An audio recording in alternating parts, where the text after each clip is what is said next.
আজকের ভিডিওতে আমরা ক্লাস 12-এর অর্গানিক কেমিস্ট্রির একটা খুব ইম্পর্টেন্ট চ্যাপ্টার অ্যালডিহাইড, কিটোন এবং কার্বক্সিলিক অ্যাসিড, এই চ্যাপ্টারটা ক্লাস 12-এর ওয়েস্ট বেঙ্গল কাউন্সিলের ক্লাস 12-এর যে পরীক্ষা হয় কেমিস্ট্রি, সেই পরীক্ষায় টোটাল 5 মার্কস মানে টোটাল 5 নম্বর কভার করে এই চ্যাপ্টারটা। এবং 5 মার্কসের একটা কোয়েশ্চেন আসে, যে কোয়েশ্চেনটা আইদার 3+2 ডিভিশন থাকতে পারে অথবা 2+2+1ও থাকতে পারে।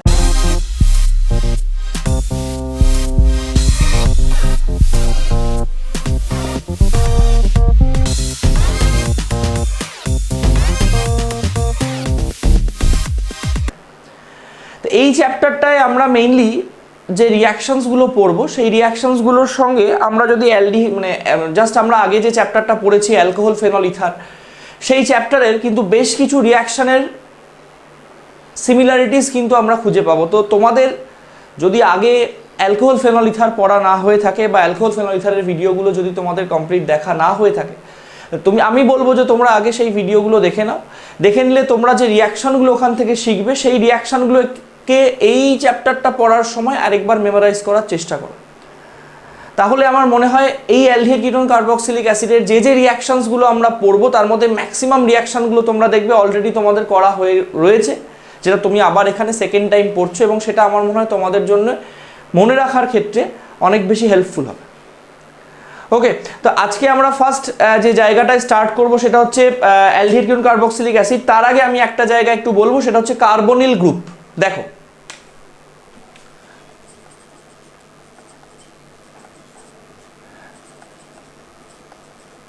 কার্বনিল গ্রুপকে আমরা জেনারেলি দু রকমের ক্লাসিফাই করি। একটা হচ্ছে অ্যালডিহাইডস, আরেকটা হচ্ছে কিটোনস। তো প্রথমত কার্বনিল গ্রুপ কোনগুলো? কার্বনিল গ্রুপ মানে হচ্ছে যে সমস্ত কম্পাউন্ডের মধ্যে এই যে C ডবল বন্ড O গ্রুপটা রয়েছে, তাদেরকে আমরা বলি হচ্ছে কার্বনিল কম্পাউন্ডস, কার্বনিল যৌগ। এবার মোর স্পেসিফিক্যালি যদি আমরা আরেকটু স্পেসিফিক্যালি যাই, তাহলে অ্যালডিহাইডের ক্ষেত্রে এই গ্রুপটা হচ্ছে নির্দিষ্টভাবে CHO গ্রুপ। যে সমস্ত কম্পাউন্ডে এই CHO গ্রুপটা থাকে তাদেরকে আমরা বলি হচ্ছে অ্যালডিহাইডস। এবং এই যে আমাদের কিটোন গ্রুপ, কিটোন গ্রুপটা হচ্ছে জেনারেলি এইরকম একটা গ্রুপ। তো এই অ্যালডিহাইড আর কিটোনের ক্ষেত্রে আমি যদি অ্যালডিহাইডের এই CHOটাকে একটু স্প্লিট করে লিখি, তোমরা দেখতে পাবে যে CHO গ্রুপটাকে অ্যাকচুয়ালি আমরা এইভাবে লিখি। অর্থাৎ এই যে আমাদের অ্যালডিহাইড এবং কিটোন দুটো কম্পাউন্ডের মধ্যেই বা দুটো ক্লাসের কম্পাউন্ডের মধ্যেই আমার কিন্তু এই C ডাবল বন্ড ওটা ফিক্সড। অ্যালডিহাইডের ক্ষেত্রেও আমাদের এই C ডাবল বন্ড ওটা রয়েছে, কিটোনের ক্ষেত্রেও কিন্তু আমাদের এই C ডাবল বন্ড ওটা রয়েছে, which is carbonyl group. Clear? তাহলে কম্পাউন্ডটা অ্যালডিহাইড হোক বা কিটোন, না, the compound is either aldehyde or ketone, what ever it is, আমরা কিন্তু এই পুরো ক্লাসটাকে একসঙ্গে বলতে পারি হচ্ছে কার্বনিল কম্পাউন্ডস বা কার্বনিল যৌগ এদেরকে বলা যেতে পারে। ক্লিয়ার? এইবার আমি অ্যালডিহাইড গ্রুপ সম্পর্কে একটা ইনফরমেশন দেবো, যেটা তোমরা ক্লাস 11-এ নোমেনক্লেচার করার সময় অলরেডি পড়েছো, যে এই গ্রুপটা কিন্তু অলওয়েজ একটা টার্মিনাল গ্রুপ। যখনই আমরা কোনো একটা কম্পাউন্ডের মধ্যে মেজর ফাংশনাল গ্রুপ হিসাবে অ্যালডিহাইড গ্রুপটাকে কনসিডার করি, তখন কিন্তু আমরা অলওয়েজ এই CHO গ্রুপটাকে 1 নম্বর বা CHO গ্রুপটাকে 1 নম্বরে রেখে ওভারঅল চেইনটাকে নাম্বারিং করার চেষ্টা করি। যেমন মনে করো, ধরো আমাদের যদি একটা কম্পাউন্ড হয় CH3CHO, এক্ষেত্রে এই কার্বনটাকে 1 নম্বর ধরলাম, এটা 2 নম্বর, অর্থাৎ লং চেনে আমাদের দুটো কার্বন, সো আমরা এটাকে বলতে পারবো ইথানেল। এই কম্পাউন্ডটার নাম হচ্ছে ইথানেল। আমাদের অ্যালডিহাইড গ্রুপগুলো বা যে সমস্ত কম্পাউন্ডে মেজর ফাংশনাল গ্রুপ অ্যালডিহাইড রয়েছে, সেই সমস্ত গ্রুপগুলোতে অ্যালডিহাইডের জন্য যে সাফিক্সটা আমরা অ্যাড করি, দ্যাট ইজ আনএল, আনএল। এবং আমাদের এক্ষেত্রে যেহেতু লং চেনে আমাদের দুটো কার্বন, এবং দেখো সেই দুটো কার্বনের ক্ষেত্রে নাম্বারিং আমরা কোথা থেকে শুরু করেছি, CHOটাকে 1 নম্বর দিয়েছি, তারপরে অ্যান্ড সো অন আমরা এগিয়ে গেছি। যেমন ধরো আমাদের যদি এইরকম একটা কম্পাউন্ড থাকতো CH3 CH2 CHO, তাহলে আমি এখানে 1 নম্বর 2 নম্বর 3 নম্বর দিতাম। লং চেনে আমাদের 3টে কার্বন, তাহলে প্রোপ, তার সঙ্গে anol, now the name of the compound is propanol. এবং তুমি দুটো কেসেই একটা জায়গা তুমি খেয়াল করো যে সিএইচও গ্রুপটা কিন্তু একটা এন্ডে রয়েছে, দ্যাট ইজ বাই সিএইচও গ্রুপটাকে আমরা বলছি হচ্ছে একটা টার্মিনাল গ্রুপ। সিএইচও গ্রুপ কিন্তু কোনো একটা অর্গানিক লং চেনের ক্ষেত্রে যে কোনো একটা এন্ডে থাকে, যে কোনো একটা প্রান্তে থাকে। তাই জন্য আমরা সিএইচও গ্রুপটাকে কিন্তু একটা প্রান্তীয় গ্রুপ হিসেবে কনসিডার করে নিই। কারণ তোমার যদি সিএইচও গ্রুপটা মেজর ফাংশনাল গ্রুপ হয় কোনো একটা লং চেনের ক্ষেত্রে, আর যদি সিএইচও গ্রুপ প্রেজেন্ট থাকে, তাহলে তোমাকে কিন্তু সিএইচও গ্রুপটাকে 1 নম্বরে রেখে ওভারঅল লং চেনটাকে নাম্বারিং করতে হবে। দ্যাট ইজ বাই সিএইচও গ্রুপটাকে আমরা কনসিডার করতে পারি অ্যাজ এ টার্মিনাল গ্রুপ অথবা একটা প্রান্তীয় গ্রুপ হিসেবে। ক্লিয়ার? এবারে বিষয়টা হচ্ছে তাহলে কিটোন গ্রুপের ক্ষেত্রে কি, দেখো কিটোন গ্রুপের ক্ষেত্রে তুমি অলরেডি বুঝতে পারছো যে কিটোন গ্রুপের ক্ষেত্রে সি ডবল বন্ড ও যেটা রয়েছে তার অলরেডি দুটো হাত মানে দুটো বন্ড অলরেডি ফাঁকা রয়েছে। So this ketone group can never B A terminal group. এই কিটোন গ্রুপটা কিন্তু কখনোই একটা টার্মিনাল গ্রুপ হতে পারবে না। টার্মিনাল গ্রুপ কারণ অলরেডি তো ওর দুটো বন্ড মানে দুটো বন্ড ওর ফ্রি রয়েছে, দুটো বন্ডে মিনিমাম দুটো কার্বনকে বন্ড করতে হবে অ্যাটলিস্ট একটা কিটোন মলিকিউল তৈরি করার জন্য। সো দিস কিটো গ্রুপ বা যদি কোনো একটা কম্পাউন্ড কিটোন কম্পাউন্ড হয় সেক্ষেত্রে যদি কিটো গ্রুপ থাকে, দ্যাট কিটো group will never be a terminal group. Clear? তাহলে আমি যদি একটা কিটোন মলিকিউল একদম সিম্পলেস্ট কিটোনের একটা এক্সাম্পল দিই, সেটা হয়ে যাবে CH3 C ডবল বন্ড ও CH3। তাহলে এই যে আমরা কিটোনটার কথা লিখলাম, তুমি একটু চিন্তা করে দেখো এইটা ছাড়া আর কোনো সিম্পলেস্ট কিটোন, এইটা ছাড়া আর কোনো সরলতম কিটোনের কথা তুমি ভাবতে পারছো কিনা। এটা কিন্তু আমাদের সিম্পলেস্ট কিটোন, এবং এই সিম্পলেস্ট কিটোন যেটা, এটার নাম হচ্ছে আমাদের প্রোপানন অথবা অনেকে বলে প্রোপান, অনেকে বলে যে এখানে পজিশন লিখতে হয়, পজিশন অবশ্যই লিখতে হবে, প্রোপান টু ওন। ক্লিয়ার? এই কম্পাউন্ডটার কমন নেম যেটা আমাদের সেটা হচ্ছে অ্যাসিটোন। মাইন্ড ইট, খুব বারে বারে লাগবে আমাদের এই কম্পাউন্ডটা CH3COCH3, যে কম্পাউন্ডটার IUPAC নেম হচ্ছে প্রোপানন এবং যেটার কমন নেম হচ্ছে অ্যাসিটোন। ঠিক যেমনভাবে আমরা এখানে দুটো লিখেছি, যদিও আমরা যদি সিম্পলেস্ট একদম সরলতম অ্যালডিহাইডের কথা চিন্তা করি, একদম সিম্পলেস্ট অ্যালডিহাইড হচ্ছে আমাদের এইটা HCHO, এটা এখানে 1 নম্বর, একটাই কার্বন আছে, দ্যাট ইজ বাই এই কম্পাউন্ডটার নাম আমি দিতে পারি মিথানেল। ঠিক আছে? এবং এটা ছাড়াও আমাদের এই যে কম্পাউন্ডটা, এই কম্পাউন্ডটার কমন নেম হচ্ছে ফর্মালডিহাইড, এই কম্পাউন্ডটার কমন নেম হচ্ছে ফর্মালডিহাইড। আর এই CH3CHO এই কম্পাউন্ডটার কমন নেম হচ্ছে অ্যাসিটালডিহাইড। ক্লিয়ার? তাহলে আমরা HCHO এবং CH3CHO এই দুটো মলিকিউল দেখলাম। HCHOর ক্ষেত্রে মলিকিউলটার কমন নেম হচ্ছে ফর্মালডিহাইড, IUPAC নেম হচ্ছে মিথানেল। CH3CHOর ক্ষেত্রে কম্পাউন্ডটার কমন নেম হচ্ছে অ্যাসিটালডিহাইড এবং IUPAC নেম হচ্ছে ইথানেল। ক্লিয়ার? এবারে স্টার্টিং মানে প্রিপারেশন শুরু করার আগে আমরা একটু এই যে কার্বনিল গ্রুপ বা এই যে কার্বনিল কম্পাউন্ডগুলো, সেক্ষেত্রে এই যে C ডবল বন্ড ওটা রয়েছে, এই C ডবল বন্ড ওটাকে একটু স্প্লিট করব, C ডবল বন্ড ওটা নিয়ে একটু কাটাছেড়া করব, হাইব্রিডাইজেশন কি রয়েছে, কিভাবে এদের বন্ড ফরমেশন রয়েছে, কি ওদের হাইব্রিড অরবিটাল স্ট্রাকচার, সেইগুলো একটু দেখার চেষ্টা করব। যদিও এই বিষয়টা তোমাদের হয়তো কোনোদিন পরীক্ষায় প্রশ্নে আসবে না যে হাইব্রিড অরবিটাল ডায়াগ্রামটা আঁকো, তো তা সত্ত্বেও আমরা এটা একটু দেখবো আমাদের কনসেপশনটা একটু ক্লিয়ার করার জন্য। হাইব্রিডাইজেশন তোমরা ক্লাস 11-এ পড়েছো, আমার মনে হয় অনেকের মনে আছে, অনেকে আবার ভুলে গেছো, ভুলে যেতেই পারো। তো সেক্ষেত্রে এই জায়গাটা তোমরা একবার একটু দেখে নিলে তোমার হাইব্রিডাইজেশনের কনসেপ্টটা কিন্তু একটু ক্লিয়ার হয়ে যাবে। ওকে, তো দেখা যাক আমরা এবার কার্বনিল গ্রুপগুলোর একটু দেখে নিই।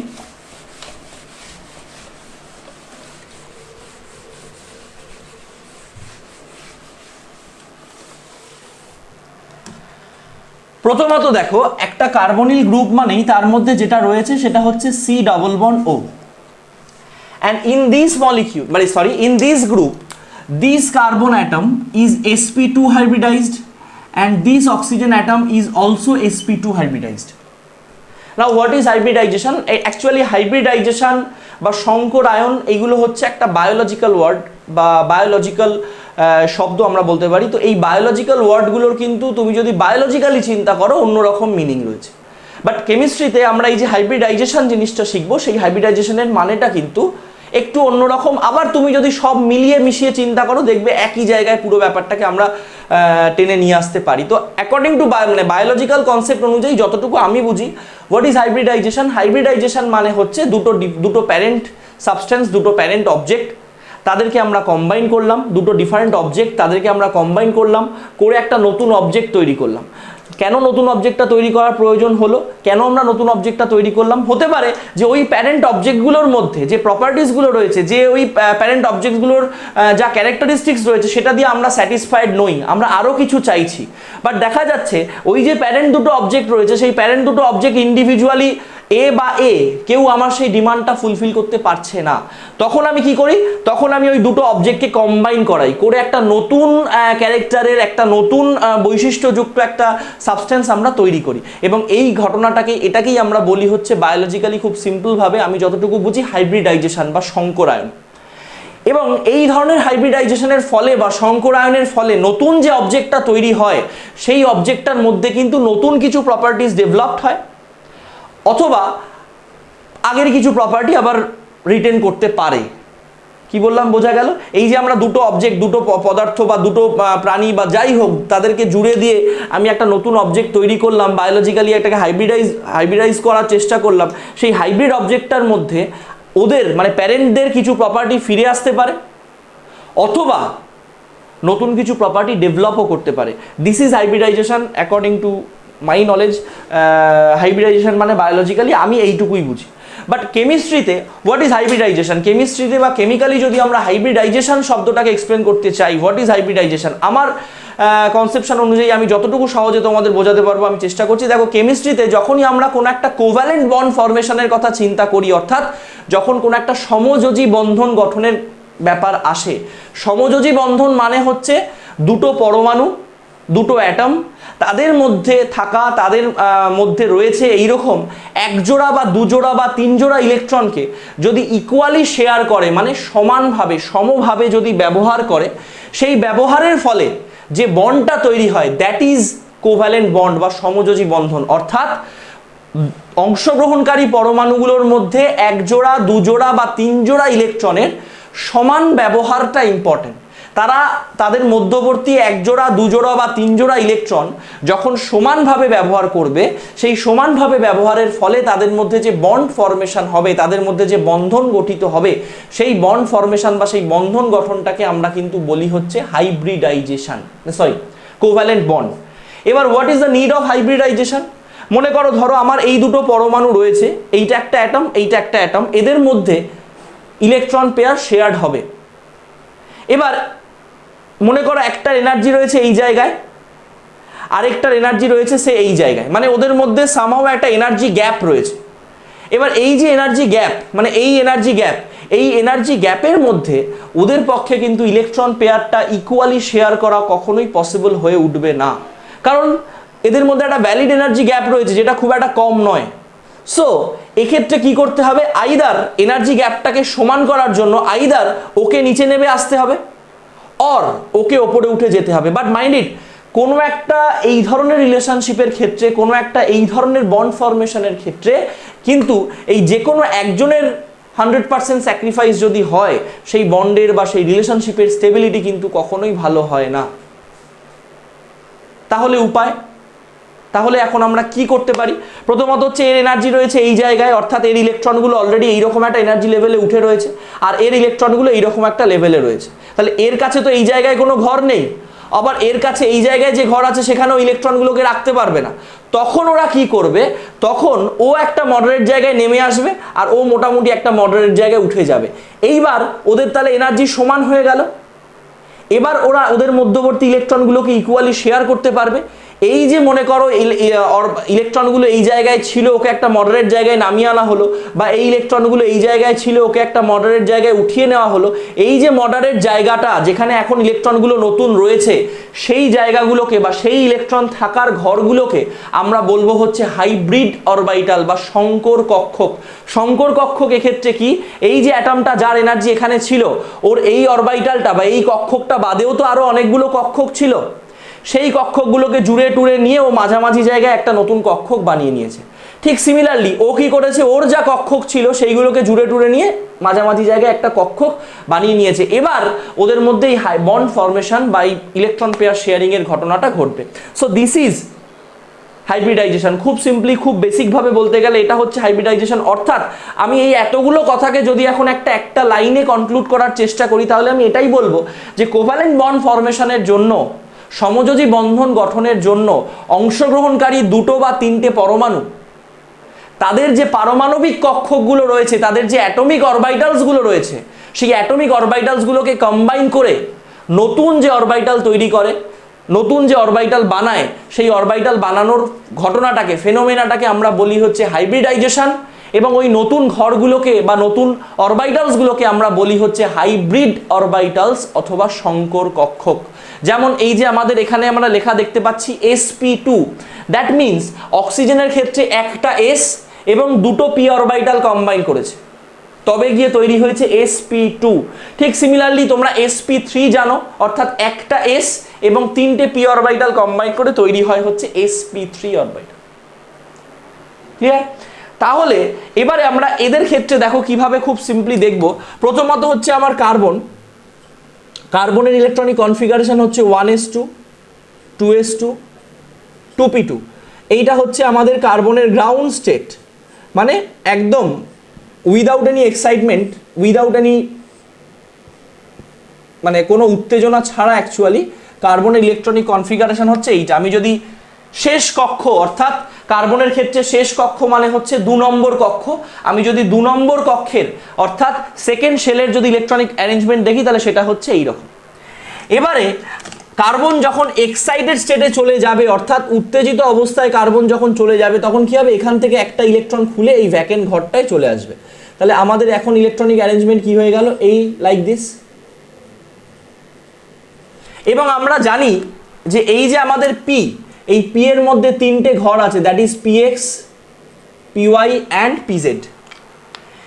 এইবার এই যে আমাদের পিএক্স, পিওয়াই, পিজেড, এক্ষেত্রে যদি sp2 হাইব্রিডাইজেশন হয়, sp2 হাইব্রিডাইজেশন মানে কি, এইখানকার এই 2s আর এইখানকার এই দুটো 2p জুড়ে গেল। কি বললাম, বোঝা গেল? তাহলে কার্বন যদি sp2 হাইব্রিড অরবাইটাল তৈরি করতে চায়, কার্বন যদি sp2 হাইব্রিডাইজেশনে যেতে চায়, তখন কার্বনকে কি করতে হবে, 2s এর থেকে একটা s নিল, p এর px-টাকে নিল, py-টাকে নিল, নিয়ে ও তৈরি করলো নতুন একটা হাইব্রিড অরবাইটাল, যেটা নাম দেওয়া হলো sp2। প্রত্যেকটাতে আমাদের কিন্তু একটা করে ইলেকট্রন রয়েছে। আর আমাদের কি পড়ে থাকলো, সাইডে আমাদের পড়ে থাকলো ফাঁকা পিজেডটা, যেটা আমাদের এই। ক্লিয়ার? তাহলে এই যে নতুন আমি ঘরটা পেলাম, এই নতুন ঘরটার আমি নাম কি দিলাম, sp2। কি বললাম, বোঝা গেল? ক্লিয়ার? আশা করি ক্লিয়ার হয়েছে। আরো একবার বলে দিচ্ছি, কার্বনের গ্রাউন্ড স্টেটে ইলেকট্রনিক কনফিগারেশন 2s2, 2p2। যখন কার্বন এক্সাইটেড স্টেটে গেল, অর্থাৎ উত্তেজিত অবস্থায় গেল, কার্বনের ক্ষেত্রে যেহেতু 2p-তে একটা কক্ষক, একটা অরবাইটাল ফাঁকা পড়ে রয়েছে, দ্যাট ইজ বাই এক্সাইটেড স্টেটে কি হলো, 2s থেকে একটা ইলেকট্রন জাম্প করে এই জায়গায় চলে এলো। তাহলে এখন আমার কাছে কার্বনের 4টে unpaired electron present, and we already knew that যে কার্বন একটা টেট্রাভ্যালেন্ট এলিমেন্ট। আমরা আগে থেকেই জানি যে কার্বন একটা চতুর্যোজী মৌল, কার্বন 4টে কোভ্যালেন্ট বন্ড ফর্ম করতে পারে। কেন পারে? কারণ এক্সাইটেড স্টেটে কার্বনের 4টে আনপেয়ার্ড ইলেকট্রন রয়েছে। তাহলে কার্বন যখন বন্ড ফর্ম করবে, ও তো এই 4টে আনপেয়ার্ড ইলেকট্রনকে পেয়ার করতে চাইবে। তাহলে 4টে আনপেয়ার্ড ইলেকট্রনকে পেয়ার করতে গেলে ওকে মিনিমাম 4টে কোভ্যালেন্ট বন্ড করতেই হবে। Clear? That is by carbon is a tetravalent element. যাই হোক, তাহলে এক্সাইটেড স্টেটে আমরা দেখতে পেলাম কার্বনের কাছে 4টে আনপেয়ার্ড ইলেকট্রন রয়েছে। এবার আমাকে যদি sp2 হাইব্রিডাইজেশন করতে হয়, দ্যাট মিন্স একটা s এবং দুটো p কে আমাকে জুড়তে হবে, তবে আমি sp2 হাইব্রিড অরবাইটাল পাবো। সেক্ষেত্রে কি হলো, এখান থেকে 2s, এখান থেকে p এর px, এখান থেকে py এর p, এটা পুরোটা জুড়ে তৈরি হলো হচ্ছে sp2 অরবাইটাল। এই যে sp2 অরবাইটালটা তৈরি হলো, সেটা তৈরি হওয়ার সঙ্গে সঙ্গে যেটা আমার সাইডে ভ্যাকেন্ট পড়ে থাকলো, দ্যাট ইজ ভ্যাকেন্ট pz, মানে খালি একটা pz কক্ষক কিন্তু পড়ে রইল। বোঝা গেল? তাহলে আমরা যদি কার্বনের ক্ষেত্রে একটু ভদ্রভাবে স্ট্রাকচারটাকে দেখার চেষ্টা করি, নতুন sp2 অরবাইটাল তৈরি হয়েছে কার্বনের ক্ষেত্রে, জাস্ট লাইক দিস, 1 2 3, প্রত্যেকটা ঘরে একটা করে ইলেকট্রন। তুমি বলতে পারো যে আমি এইভাবে কেন আঁকলাম, এইভাবে আঁকার কারণটা হচ্ছে sp2 অরবিটাল যখন তৈরি হয়ে যায় তখন অলওয়েজ আমাদের এই বন্ড অ্যাঙ্গেলটা কিন্তু 120 ডিগ্রি থাকে, এবং 120 ডিগ্রি মেনটেন করার জন্য আমরা কার্বনের ক্ষেত্রে এই যে নতুন তিনটে sp2 1 2 3 সেই sp2 অরবিটালগুলোকে এইভাবে লিখলাম, এবং প্রত্যেকটাতে কিন্তু আমাদের একটা করে ইলেকট্রন রয়েছে, এই যে দেখো 1 1 1। বোঝা গেল? তার সঙ্গে কার্বনের কাছে কি পড়ে রয়েছে, কার্বনের কাছে পড়ে রয়েছে পিজেড। দেখো আমি এই যে পিজেডটা এখানে আঁকছি, এই পিজেডটা অ্যাকচুয়ালি আমার এইভাবে আঁকার কথা না। আমার যদি sp2 অরবিটালটা এইরকম হয় তাহলে পিজেডটা কিন্তু এইরকম দাঁড়িয়ে আছে, মানে they are perpendicular to each other. অর্থাৎ এই যে ব্ল্যাক দিয়ে যে আমি পিজেডটাকে এঁকেছি সেই পিজেডটা কিন্তু আমার বোর্ডের প্লেনের সঙ্গে জাস্ট লাইক দিস, মানে এরকম লম্বভাবে রয়েছে। বাট এটা 2 ডাইমেনশনাল বোর্ডে আমি ওটা দেখাতে পারবো না, তাই জন্য আমি ব্ল্যাক দিয়ে এটাকে দেখালাম। এবং এইটা কিন্তু হচ্ছে আমাদের কার্বনের পিজেড। কি বললাম বোঝা গেল? তাহলে কার্বনের ক্ষেত্রে আফটার হাইব্রিডাইজেশনের যে ছবিটা সেটা আমি এখানে মোটামুটি দেখাতে পারলাম। এইবারে আমরা চলে আসবো অক্সিজেনের কেস। অক্সিজেনের ক্ষেত্রে দেখো খুব সহজভাবে অক্সিজেনের অ্যাটমিক নাম্বার হচ্ছে 1s2 2s2 2p4। তাহলে গ্রাউন্ড স্টেট বলো বা এক্সাইটেড স্টেট বলো, অক্সিজেনের ক্ষেত্রে ইলেকট্রনিক অ্যারেঞ্জমেন্ট হচ্ছে এইটা। তাহলে অক্সিজেন যদি এক্সাইটেড হয়ে যায়, যদি এক্সাইটেড স্টেটে যায়ও, তাহলেও কিন্তু এখানে ইলেকট্রনগুলোকে নতুন করে অ্যারেঞ্জ করার আর কোনো জায়গা নেই, আছে কি? কারণ এদিকে তো পিএ কোনো ঘর ফাঁকা নেই, তাহলে নতুন অ্যারেঞ্জমেন্টের জায়গাটা কোথায়? নতুন অ্যারেঞ্জমেন্টের কোনো জায়গা নেই। এইবার এইটা হচ্ছে আমাদের পিএক্স, এটা আমাদের পিওয়াই, এটা আমাদের পিজেড। এবার কি হবে? এখানকার এস, এখানকার পিএক্স, এখানকার পিওয়াই জুড়ে গেল। যখনই জুড়ে গেল তখন আমরা কি পেলাম? নতুন ওয়ান্স এগেন একটা sp2 অরবিটাল পেলাম। সেখানে এই ঘরে রয়েছে দুটো ইলেকট্রন, এই ঘরে রয়েছে দুটো ইলেকট্রন, এই ঘরে একটা। আর কি পেলাম? তার সঙ্গে আমার পাশে কি পড়ে আছে? ঠিক কার্বনের মতন অক্সিজেনেরও কিন্তু পিজেড পড়ে আছে। ক্লিয়ার? তাহলে আমরা অক্সিজেনের ক্ষেত্রে sp2 অরবিটাল ফরমেশনটা দেখে নিলাম। এই 2s, এখানকার px, এখানকার py জুড়ে তৈরি হয়ে গেল আমাদের sp2 অরবিটাল। তাহলে আমরা এবার খুব সহজভাবে অক্সিজেনের ক্ষেত্রেও sp2টাকে এঁকে ফেলি। দেখো এই 1 2 3, এই ঘরে রয়েছে একটা ইলেকট্রন, এই ঘরে রয়েছে দুটো ইলেকট্রন, এই ঘরে রয়েছে দুটো ইলেকট্রন। এবার তোমাদের মধ্যে কারো কারো মনে প্রশ্ন হতে পারে যে এই দুটো ইলেকট্রনগুলোকে এইদিকে রাখলাম, একটা ইলেকট্রনটাকে এইদিকে রাখলাম কেন? তার কারণ হচ্ছে এই ইলেকট্রনগুলো তো অলরেডি পেয়ার তৈরি করেই রয়েছে, দে আর অলরেডি পেয়ার্ড। তাহলে ওরা যেহেতু অলরেডি পেয়ার্ড, তাহলে ওদেরকে তো আর আমার এখানে আনার দরকার নেই। সেই জায়গায় এই ইলেকট্রনটা আমার আনপেয়ার্ড রয়েছে। এবার যেহেতু আমার এই ইলেকট্রনটা আনপেয়ার্ড, তখন ওরা কি করছে? ওরা মাথায় মাথায় মানে হেডেড একটা ওভারল্যাপ করছে, ওভারল্যাপ করে এই ইলেকট্রনটা পেয়ার্ড হয়ে যাচ্ছে, এবং যে বন্ডটা আমরা এখানে পাচ্ছি সেটাকে আমরা বলছি সিগমা বন্ড। আমাদের এই যে সি ডবল বন্ড ও রয়েছে, এর মধ্যে একটা বন্ড তো সিগমা বন্ড আর একটা বন্ড তো আমাদের পাই বন্ড। তাহলে সিগমা বন্ডটা কিভাবে তৈরি হলো আমরা বুঝতে পারলাম। ক্লিয়ার? এবারে অক্সিজেনের ক্ষেত্রেও আমাদের এখানে একটা পিজেড ফাঁকা পড়ে রয়েছে, মানে পারপেন্ডিকুলার টু দ্য প্লেন। এবার কি হবে? এই পিজেড অরবিটালগুলো কিন্তু প্যারালালি ওভারল্যাপ করবে, মানে পাশাপাশি ওভারল্যাপ করবে to form this pi bond. তাহলে আমরা খুব সহজভাবে কিন্তু এই কার্বনিল যে গ্রুপ, অর্থাৎ যে গ্রুপটা আমাদের যে প্যাটার্নটা বা যে বন্ডিংসগুলো আমাদের অ্যালডিহাইডেও আছে, কিটোনেও আছে, সেই বন্ডিংগুলোকে কিন্তু আমরা একটু হাইব্রিডাইজেশনের কনসেপশন অনুযায়ী, হাইব্রিড অরবিটাল ডায়াগ্রাম অনুযায়ী কিন্তু একটু দেখার চেষ্টা করলাম। ক্লিয়ার? এবারে আমরা যদি খুব সহজভাবে পুরো বিষয়টাকে দেখি যে এই যে আমাদের C double bond O in this molecule oxygen, in this group rather oxygen is more electronegative, as oxygen is more electronegative. তার মানেটা কি? অক্সিজেন কি করবে? সমস্ত ইলেকট্রনগুলোকে নিজের দিকে টেনে রাখবে, সমস্ত ইলেকট্রনগুলোকে ও নিজের দিকে টেনে রাখবে। সো মানে সেই ক্ষেত্রে অক্সিজেনটা হয়ে যাবে স্লাইটলি মাইনাস, আর কার্বনটা কিন্তু হয়ে যাবে স্লাইটলি প্লাস। অর্থাৎ আমরা যদি ইলেকট্রনিক অ্যারেঞ্জমেন্ট দেখি বিটুইন কার্বন অ্যান্ড অক্সিজেন, সেটা কিন্তু আমাদের এইটা, সমস্ত ইলেকট্রনগুলো কিন্তু ম্যাক্সিমামটাই অক্সিজেনের দিকে শিফট করে রয়েছে, and that is Y oxygen is slightly minus, carbon is slightly plus. তাহলে এবার তোমাদের একটা জিনিস আমি খুব সহজভাবেই বলি, এই জায়গাটা আরও একবার একটু রিপিট করে দিচ্ছি। আমাদের এই যে কার্বন আর অক্সিজেনের মধ্যে ডবল বন্ডটা তৈরি হয়েছে, এই ডবল বন্ডের ক্ষেত্রে কার্বনের থেকে অক্সিজেনের কিন্তু ইলেকট্রোনেগেটিভিটি বেশি। তোমাদের যদি মনে না থাকে, যতটুকু সম্ভব কার্বনের ইলেকট্রোনেগেটিভিটি 2.49 আর 2.5 মতন, আর এর হচ্ছে 3.5 unit in Pauling scale. Paoli স্কেলে কার্বনের ইলেকট্রোনেগেটিভিটি হচ্ছে 2.5 ইউনিট, অক্সিজেনের ইলেকট্রোনেগেটিভিটি হচ্ছে 3.5 ইউনিট। যেহেতু অক্সিজেন ইজ মোর ইলেকট্রোনেগেটিভ, তাই জন্য কি হবে, অক্সিজেন ইলেকট্রন ডেন্সিটিটাকে নিচের দিকে টেনে রাখবে, সেক্ষেত্রে অক্সিজেন হয়ে যাবে স্লাইটলি মাইনাস, কার্বনটা হয়ে যাবে স্লাইটলি প্লাস। কি বললাম বোঝা গেল? অক্সিজেন হয়ে যাবে স্লাইটলি মাইনাস, কার্বন হয়ে যাবে স্লাইটলি প্লাস। এক্ষেত্রে আমাদের তাহলে আমরা বুঝতে পারছি যে কার্বনিল কম্পাউন্ডের মধ্যে বা কার্বনিল গ্রুপের মধ্যে, অর্থাৎ অ্যালডিহাইড হোক বা কিটোন হোক, যে গ্রুপটাই হোক না কেন, সেই গ্রুপের মধ্যে যে কার্বনটা রয়েছে সেই কার্বনটা ইটসেলফ কিন্তু পজিটিভলি চার্জড।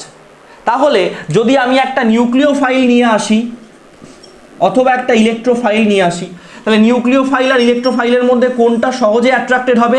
ডেফিনেটলি নিউক্লিওফাইলটা অ্যাট্রাক্টেড হবে, ইলেকট্রোফাইল হবে না। কারণ হচ্ছে কার্বন ইটসেলফ পজিটিভলি চার্জড, আর নিউক্লিওফাইল মানে ইটসেলফ ওটা একটা negatively charged ion. That is why carbonyl কম্পাউন্ডগুলো অর্থাৎ অ্যালডিহাইড বা কিটোনগুলোর কিন্তু নিউক্লিওফিলিক রিয়াকশানে যাওয়ার একটা টেন্ডেন্সি রয়েছে, যেহেতু এই কার্বনিল গ্রুপগুলোর গ্রুপের মধ্যে যে কার্বনিল গ্রুপে যে কার্বনটা রয়েছে সেই কার্বনটা ইটসেলফ পজিটিভলি চার্জড। কি বললাম বোঝা গেল? ক্লিয়ার? Thank you.